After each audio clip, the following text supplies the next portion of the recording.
बात है जब एक छोटे से शहर में एक गरीब बस्ती में एक बहुत ही गरीब परिवार रहता था।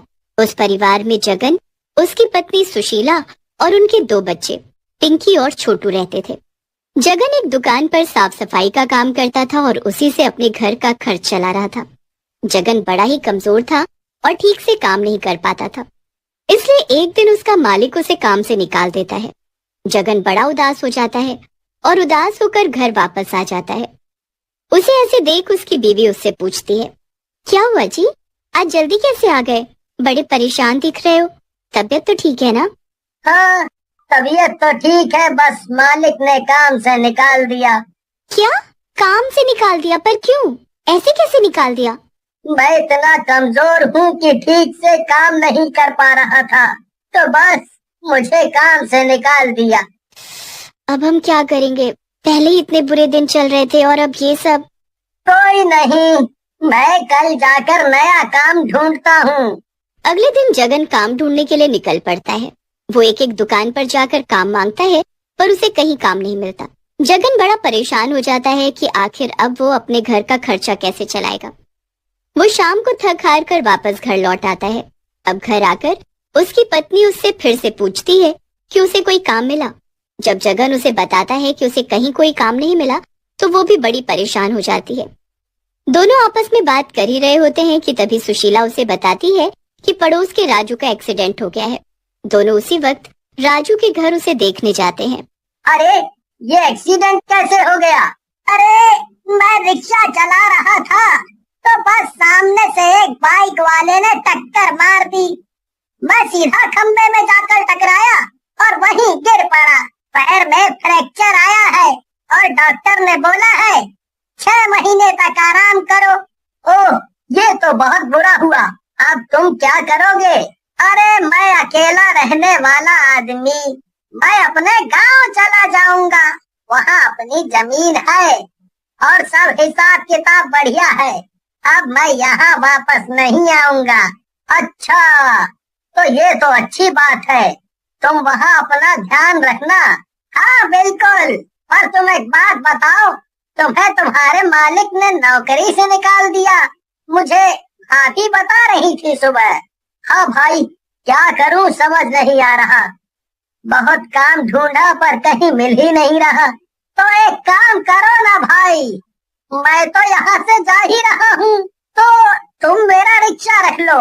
देखो आज थोड़ा टूट फूट गया है तो इसे ठीक करवा लेना।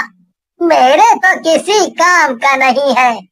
अरे, पर मेरे पास इसको खरीदने के लिए पैसे नहीं हैं। क्यों शर्मिंदा करते हो भाई? भाभी और तुमने हर मुश्किल में मेरा साथ दिया, बीमारी में खाना बना बना कर दिया। ये रिक्शा तुम रखो बस, और अब कुछ बोलना मत। हाँ। राजू अपना रिक्शा जगन को दे देता है। जगन बड़ा खुश हो जाता है और राजू का शुक्रिया करता है। अगले ही दिन से जगन रिक्शा लेकर उसकी मरम्मत करवाने पहुंच जाता है। उसके बाद वो सवारी ढूंढने लगता है। पहले दिन उसे एक भी सवारी नहीं मिलती। वो बड़ा दुखी होता है क्योंकि घर में खाने को कुछ नहीं होता और सब उसके इंतजार में भूखे बैठे होते हैं। वो दुखी होकर घर वापस जा ही रहा होता है कि रास्ते में उसे एक बहुत मोटी औरत दिखती है। उसके पास 2-4 रिक्शे वाले खड़े होते हैं। अरे भैया, वो मुझे पीपल के पेड़ के पास छोड़ दोगे? नहीं नहीं मैडम, आप किसी और से पूछ लो। अरे भैया, आप चलोगे क्या? अरे मैडम, मेरे रिक्शा में थोड़ी दिक्कत है, इसीलिए आप किसी और से पूछ लो। उस औरत के मोटापे की वजह से कोई उसे अपने रिक्शे में नहीं बिठाता।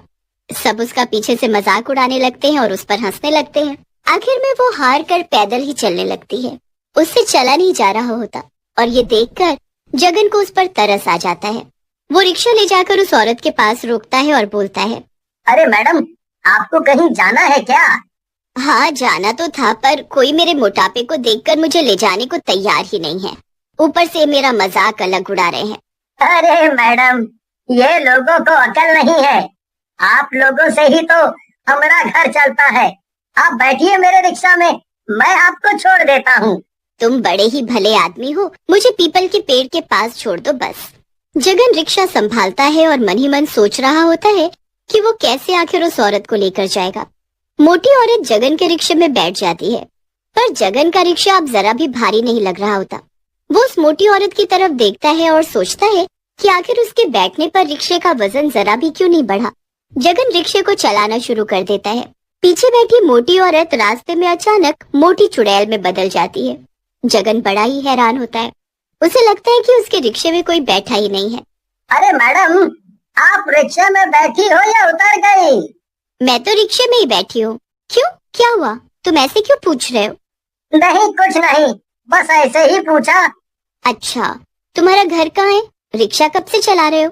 पहले तो कभी नहीं देखा। जी, मैं यही बस्ती में रहता हूँ। कल तक एक दुकान में साफ सफाई का काम करता था, पर मुझसे कुछ नुकसान हो गया तो मालिक ने मुझे नौकरी से निकाल दिया। तो उसके बाद मेरे एक पड़ोसी ने मुझे अपना ये रिक्शा चलाने को दे दिया। मेरे घर में हम 4 लोग हैं और कमाने वाला बस मैं। बहुत गरीब है हम लोग और खाने को भी नहीं होता है कभी कभी। तो आज सुबह से रिक्शा लेकर निकला था, पर कोई सवारी नहीं मिली।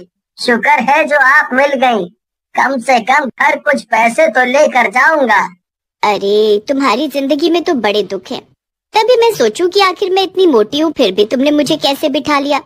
ऐसी बात नहीं है मैडम जी, मेरी मजबूरी नहीं भी होती तो भी आपको बैठा लेता। मुझे बिल्कुल अच्छा नहीं लग रहा था कि आप इतनी मुश्किल से चल पा रही थी।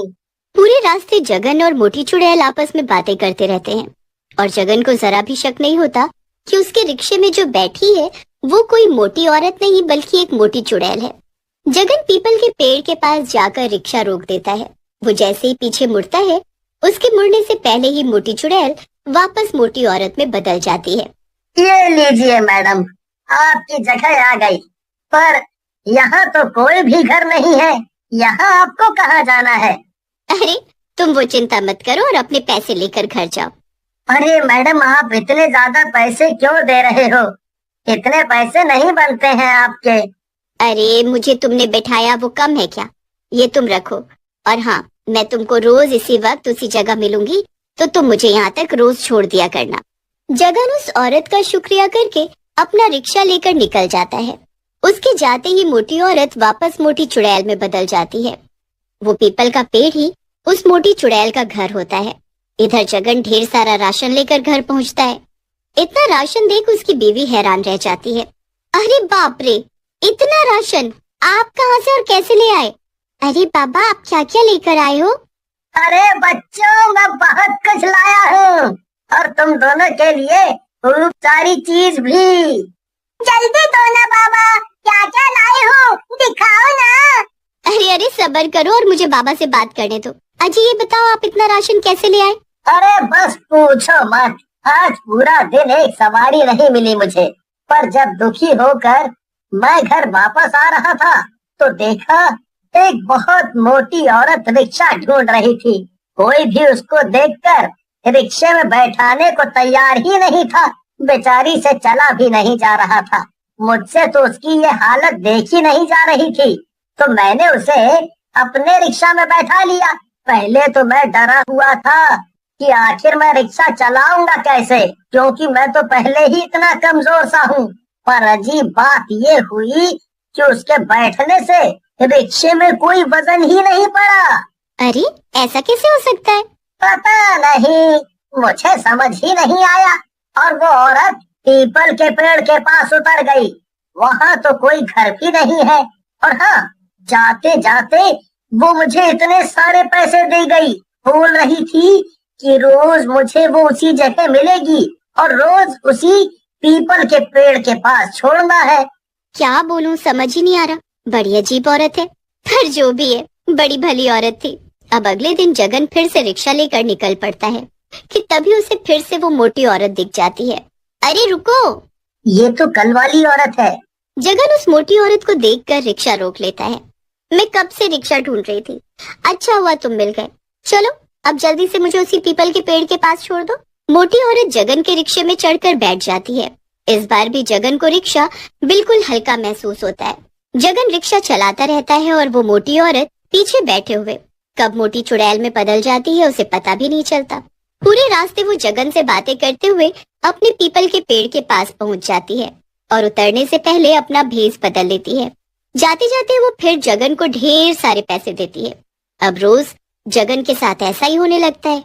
वो मोटी चुड़ैल भेष बदल कर रोज उसे मिलती और रोज उसी पेड़ के पास जाती। एक रात जगन उस औरत को पेड़ के पास छोड़कर वापस आ रहा होता है तो देखता है कि उसके सामान की थैली गायब है। अरे मेरी थैली कहाँ गई? लगता है वो औरत जब उतरी थी तो वहीं गिर गई। मैं अभी वापस जाकर देखता हूँ। जगन जल्दी से वापस जाकर देखता है पर दूर से ही जो नजारा उसे देखने को मिलता है उसके तो हाथ पैर ही कांपने लगते हैं। ये मैं क्या देख रहा हूँ? क्या ये सच है या मेरा वहम? जगन जल्दी से अपना रिक्शा लेकर निकल जाता है। अजी क्या हुआ? ऐसे क्यों हाँफ रहे हो जैसे कहीं भूत देख लिया हो? भूत नहीं, चुड़ैल। ये क्या बोल रहे हो? पता है, जिस मोटी औरत को मैं रोज पीपल के पेड़ के पास छोड़ता हूँ वो दरअसल एक मोटी चुड़ैल है जो उस पीपल के पेड़ पर ही रहती है। इसीलिए वो वहाँ के लिए रोज रिक्शा करती है। सुशीला को तो जगन की बातों पर यकीन ही नहीं होता, पर फिर काफी देर बाद उसे समझ में आता है कि जगन जो बोल रहा है वो सच है। जगन सुशीला को वापस उस रास्ते पर जाने के लिए मना करता है पर सुशीला उससे बोलती है, तुम पागल हो क्या? एक बात बताओ, वो तुम्हारा कोई नुकसान कर रही है क्या? वो तो तुमने पहले दिन उसे रिक्शे में बिठाया तो वो तुम्हारी मदद कर रही है। तुम भूल जाओ कि वो चुड़ैल है। जैसे रोज जाते हो वैसे ही जाया करो और उसे रोज उसके पीपल के पेड़ के पास छोड़ दिया करो। तुम्हारे तो बस की भी नहीं रिक्शा चलाना, तो सोचो क्या ही करोगे। हाँ, बोल तो तुम सही रही हो। जगन फिर रोज उस मोटी चुड़ैल को उसके पीपल के पेड़ के पास छोड़ देता था और उसकी वजह से जगन के घर का खर्चा अच्छे से चलता रहता।